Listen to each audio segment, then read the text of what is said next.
고등학생 때부터 라면을 정말 많이 먹었다. 맛이 좋은 데다 조리가 간편하고 값이 저렴해 자취생활을 하던 내게는 최고의 식품이었다. 밥하기가 귀찮거나 시간이 없을 때는 식사 대용으로 먹었고, 배가 출출한 오후나 야간에는 간식이나 야식으로 즐겼다. 쌀은 떨어져도 라면은 떨어지면 안 된다며 박스째 사다 놓고 먹었다. 결혼을 한 뒤에도 라면에 대한 사랑은 식지 않았다. 생각해보니 라면만이 아니다. 라면이 제일이긴 했지만 밀가루 음식을 다 좋아했다. 짜장면, 짬뽕, 우동, 국수, 수제비, 전, 쫄깃하면서도 담백한 밀가루의 맛을 다양하게 즐겼다. 거기에 간식으로 애용한 각종 빵까지. 쌀보다 더 먹으면 먹었지 덜 먹지는 않았다. 그래서였을까? 암이라는 진단을 받았을 때 반사적으로 떠오른 것이 내가 먹은 음식, 그 중에서도 라면이었다. 몸에 해롭다는 것을 알면서도 그렇게 기를 쓰고 먹었으니 때늦은 후회가 봇물 터지듯 밀려왔지만 엎질러진 물이었다. 전문가들에 의하면 밀가루, 특히 정제된 흰 밀가루는 우리 몸에서 설탕과 유사한 작용을 한다. 설탕처럼 손쉽게 당으로 전환되어 혈중 인슐린 수치를 높인다. 몸을 산성화하고 pH 수치를 낮춰 산증을 유발한다. 밀가루에 함유된 글루텐이라는 물질은 알레르기를 유발하기 쉽다. 그 결과 면역체계를 손상시키고 각종 영양소를 파괴한다. 비타민과 미네랄의 대사 적용 및 호르몬의 균형도 방해한다. 또 다른 함유물질인 렉틴은 소량으로도 몸 전체에 악영향을 끼친다. 면역의 필수적인 흉선에 손상을 입히고 혈액 속의 면역세포를 훼손한다. 렉틴의 반응에 생성된 항체는 다른 단백질과 교차 반응을 일으켜 하시모토 병 등 자가 면역 질환을 유발한다. 또 면역 기능을 억제하고 염증을 일으켜 암의 발병과 진행을 돕는다. 우리 한국인에게는 특히 더 좋지 않다. 우리가 먹는 밀가루는 대부분 수입에 의존하고 그 과정에서 방부제 등 각종 화학 처리가 수반된다. 독소는 더해지고 그나마 남아있던 영양소는 다 파괴된다. 음식 치유를 시작하면서 나는 라면은 물론 모든 밀가루 음식과 완전히 결별했다. 주방을 뒤져 나오는 대로 다 쓰레기 봉투에 버렸고 다시는 입에 대지 않았다. 밥보다 더 즐기던 것이라 후유증이 만만치 않았다. 내 몸에 암을 만든 철천지 원수라 생각하고 이를 악물고 참았다. 머리는 제어가 가능했지만 입은 달랐다. 오랫동안 즐기던 그 맛을 잊지 못해 수시로 군침을 흘리고 입맛을 다졌다. 떠난 애인을 잊기 위해서는 새로운 애인이 필요하다. 나는 밀가루 음식에 대한 미련을 떨쳐내기 위해 대용품을 찾았다. 두부로 만든 두부면과 현미국수가 그것이었다. 라면이 생각나면 두부면을 라면처럼 끓였고 국수가 먹고 싶을 때는 현미국수를 삶았다. 전이나 수제비는 미숫가루나 귀리가루를 이용했다. 스프나 고명 또한 과채로 직접 만들어 사용했다. 재료가 다르니 예전의 라면 맛, 국수 맛과는 차이가 날 수밖에 없었다. 그래도 갈증을 달래고 추억을 매만지는 데는 도움이 되었다. 나는 그렇게 새로운 친구와 연애를 시작했고 옛 애인에게는 영원한 작별을 고했다. 사과 하나, 토마토 하나, 그리고 제철 과일 한두 개에 대여섯 가지 채소를 섞어 만든 샐러드 한 대접. 매일 아침 먹는 나의 아침 식사 메뉴다. 샐러드는 양배추와 양상추, 양파, 당근, 비트에 샐러리, 시금치, 부추 같은 엽채류를 더해 만든다. 초기에는 매일 만들었는데 너무 힘들고 시간도 많이 걸렸다. 요즘에는 일주일치를 한 번에 만들어 냉장고에 보관해 두고 먹는다. 샐러드에는 견과류를 섞는다. 아몬드, 호두, 건포도, 검은콩 등이 혼합된 20g 소포장 한 봉이다. 드레싱으로는 잡곡을 갈아 만든 선식을 이용한다. 한 숟가락 넣고 섞으면 구수해서 먹기에 좋다. 때에 따라 당근과 비트, 브로콜리 등으로 채소 수프를 만들어 사용하기도 한다. 관리를 시작한 이후 나는 매일 아침 과일과 채소만 먹었다. 단 하루도 예외가 없었다.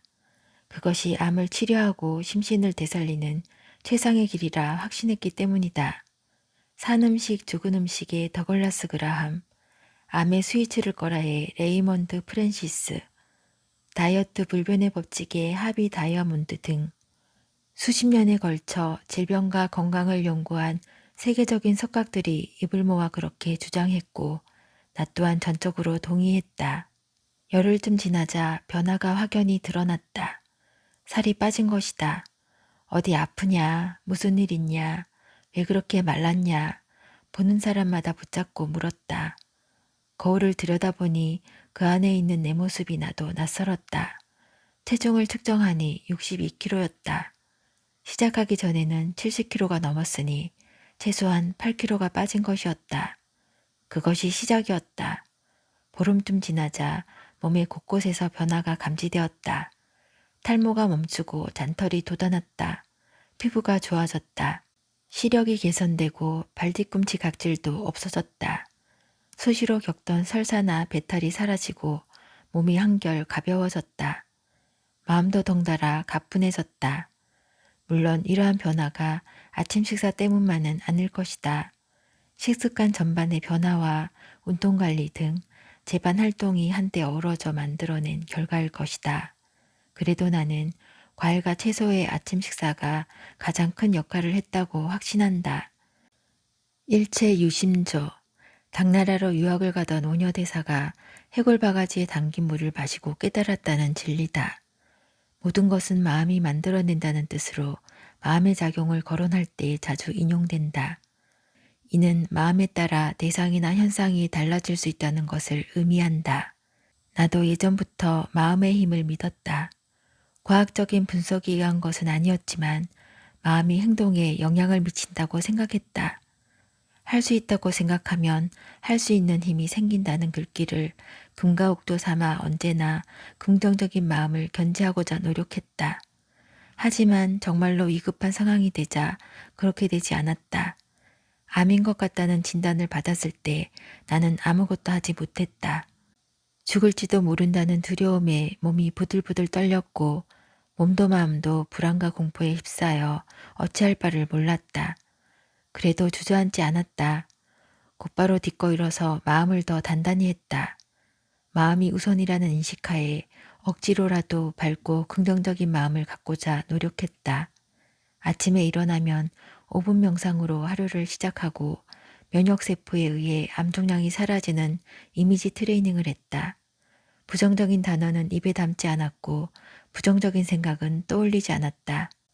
회의나 모임에서도 부정적인 기운이 느껴지면 핑계를 대고 자리를 피했다.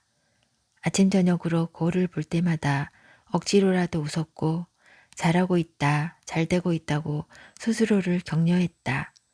마음이 몸을 바꿀 수 있다고 믿고 반복하고 지속했다. 어떤 말이든 10,000번 이상 되풀이하면 그 일이 이루어진다는 인디언들의 속담이 내 몸속에서 이루어질 것임을 믿어 의심치 않았다. 암이 사라졌다. 암이 치유되었다. 2021년 8월 24일 나는 그렇게 선언했다. 읍내의원에서 암인 것 같다는 진단을 받은 지 1년 3개월. 조직검사를 통해 암 확진을 받은 지 1년여 만이었다. 수술로 종양을 떼어낸 것이 아니다. 화학치료나 방사선 치료로 태워버린 것도 아니다. 산삼 같은 영약을 먹은 것도 아니요. 산속에 들어가 요양을 한 것도 아니다. 일상생활을 그대로 영위하면서 음식과 습관 그리고 마음을 관리한 것뿐이다.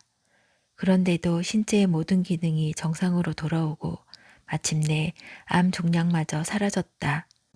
암에 대해 아는 것 하나 없던 내가, 신체의 기능과 질병에 대해 문외한이었던 내가 내 몸의 주치의가 되어 배우면서 관리하고 공부하면서 치유한 결과였다. 나는 병원을 찾아 다시 PSA 검사를 했다.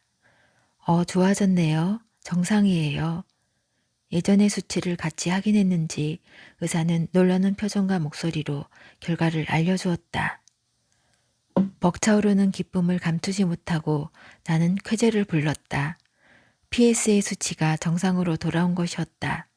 암이 사라지고 전립선의 기능이 정상을 되찾은 것이었다. 일상치유 1년 3개월 만의 결과였다.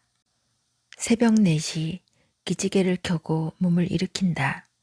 물을 한 잔 마신 다음 정자를 하고 앉아 명상을 한다.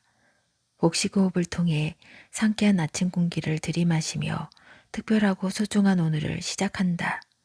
명상이 끝나면 1시간 남짓 책을 읽거나 글을 쓴다.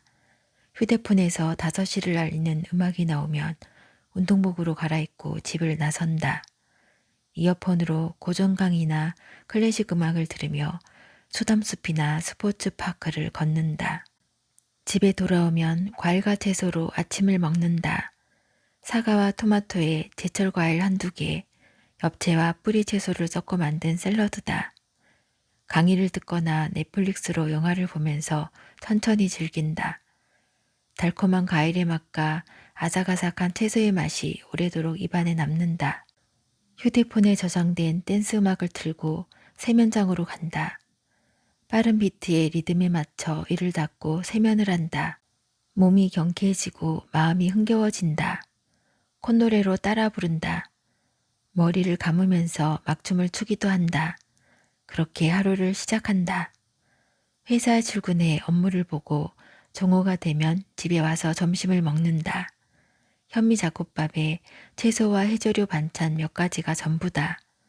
단순하고 소박하지만 맛은 깊고 풍부하다.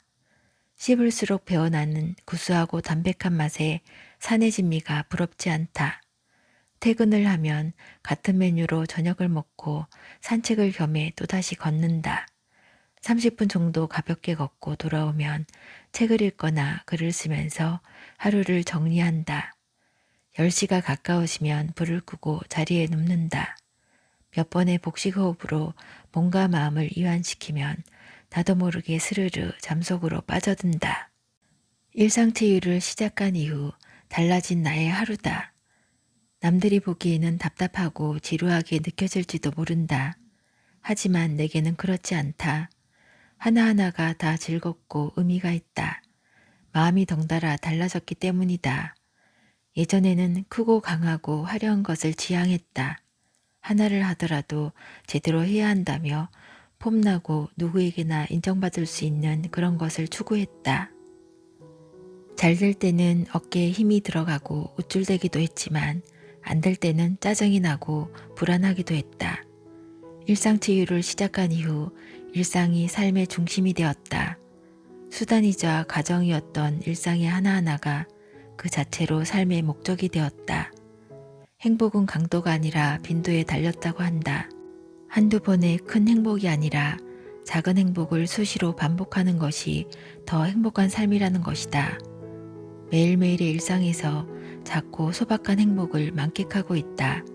그래서 나는 삶이 행복하다. 일상치유는 암을 치료하는 항암 프로그램이 아니다.